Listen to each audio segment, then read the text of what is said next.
വിദ്യാർത്ഥികൾക്കും യുവാക്കൾക്കുമിടയിൽ ഭാര്യ നിർഫാനയ്ക്കൊപ്പമെത്തി ലഹരി വിൽപ്പന നടത്തുന്നയാളാണ് മുഹമ്മദ് ഇർഫാൻ എന്ന് പോലീസ് വ്യക്തമാക്കുന്നു. വിദ്യാർത്ഥികൾക്കിടയിൽ ഡോൺ എന്നാണ് ഇയാൾ അറിയപ്പെടുന്നത്.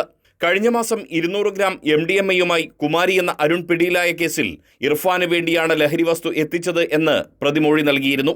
ലഹരി വിൽപ്പന നടത്തി ഇടപാടുകാർക്ക് പണമയക്കാൻ ഭാര്യയുടെ അക്കൗണ്ട് നമ്പറാണ് ഇയാൾ നൽകുന്നത്.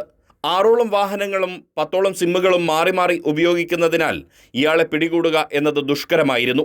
കല്ലായിയിലെ ഷൂക്കടയുടെ മറവിലും പ്രതി MDMA വിൽപ്പന നടത്തിയിരുന്നതായി പോലീസ് വ്യക്തമാക്കുന്നു. ഡാൻസ് ഓഫ് സംഘത്തിന്റെ തന്ത്രപൂർവ്വമുള്ള നിരീക്ഷണത്തിനൊടുവിലാണ് ഇർഫാനെയും ഭാര്യ നിർഫാനെയും പിടികൂടിയത്.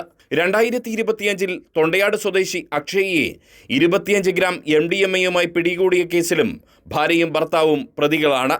ഇർഫാന്റെ 2 സഹോദരങ്ങൾക്കെതിരെ നേരത്തെ മയക്കുമരുന്ന് ഉപയോഗിച്ചതിനും കടത്തിയതിനും കേസുണ്ട്.